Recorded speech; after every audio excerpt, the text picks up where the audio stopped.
Aman ilaw sang kinab-an, si Hesu Kristo aton Ginoo.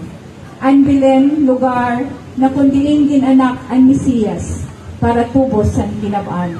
Amo ini ang lugar sang tinapay, kay mismo si Jesus nagsabi na siya ang tinapay na hali sa langit. Ang sinuman na magkaon sa iya, igwasing buhay na warang katapusan.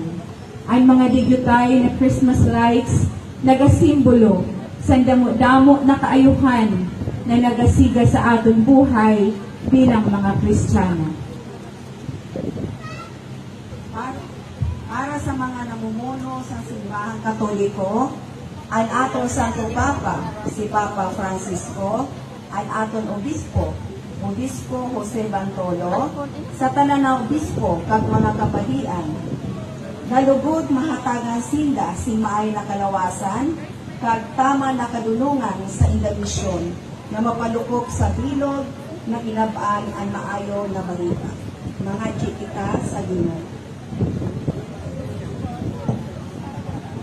Ang puso namon sa natin. Para sa mga nagadumara sa nasyon, labi na gayod ang mga lideres naton. Nalugod permisin na giyahan sa Espiritu Santo sa paghawid sa aton gobyerno na may pagmalasakit sa mga pobre, kag-unisto na pagserbe para sa kayuhan sa tanan na pumuluyo sa San Jacinto. Mga kita sa Ginoo. Jesus, para tubos ang kinab-an, palaala ang puso namon sa imong pagkamo. Para sa mga harayo sa Inda Pamilya, sa Nina Pasko, ang mga OFW, mga nagabiyahe o nagatrabaho sa mga sarakyan sa dagat o bus, mga nasa ospital tungod sa sakit, o mga doktor at mga nurse, na ang presensya sa bata sa Belen, na amo si Jesus, maghatag sa Inda sing kalipay, kag pagsalig na dili nagabayan Diyos, na siya ang Emmanuel, Diyos permi kaubod naton, mga chikita sa Ginoo. Jesus, para tubos ang kinab-an, palaala ang puso namon sa imong pagkamo. Para sa mga pamilya na dinagayod kung nakarapis ng sobrang nakalisod sa buhay, mga broken families, mga pamilya na biktima sa inustisya kag kapobrihan, mga pamilya na nagarayod na sa Diyos tungod sa mga grabe na pagpurbar sa buhay, na ang Sagrada Pamilya ang maging giyalida sa pagtuod at pagsalig sa Diyos. Dito ka no, tayo na dito sa Pasko, maguglon sa inda, agad mabatyagan nila ang tunay na pagpalangga sa Diyos. Mga kita sa Ginoo. Jesus, para tubos ang kinab-an, palaala ang puso namon sa imong pagkamo. Sa ating anak pagsilibrar sa Gaudete Sunday, ang malipay na Domingo, makapukaw man lugod din sa aton santunay na pagpapahalaga sa dignidad sa kada tao, lalo na ito nasa laylayan sa sosyedad. Na malingi naton sa inda bilang mga kamalangod kag mga anak sa Diyos, mayanji kita sa Ginoo.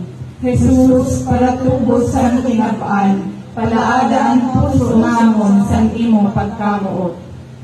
Para sa aton tanan, nagatripon yana, nalugod ang Belen kag Christmas tree, maging instrumento sa aton paghangad palangit, sa kada bes na kita makalimot sa Dios. Nalugod ini na okasyon, magduso sa aton na makasimba permi, lalo na sa Nina Pasko, maghalad bulid sa kapwa, lalo na sa mga nagaturios, kag magpatawad sa mga tawo na nagkasala sa aton. Mga kita sa Ginoo. Jesus, para tubos ang kinab-an, palaala ang puso namon sa imong pagkamo. Sa aton paglantaw sa bata sa Belen, magpamangno sa aton lugod sa matuod na kamutangan sa tawo dili sa kinab-an. Natanan kita vulnerable, may kakulangan, kagaluyahan na nagakinahanglan sa padayon na pangataman sa aton Ama sa langit. Mga kita, Jesus, para tubos ang kinab-an, palaala ang puso namon sa imong pagkamo.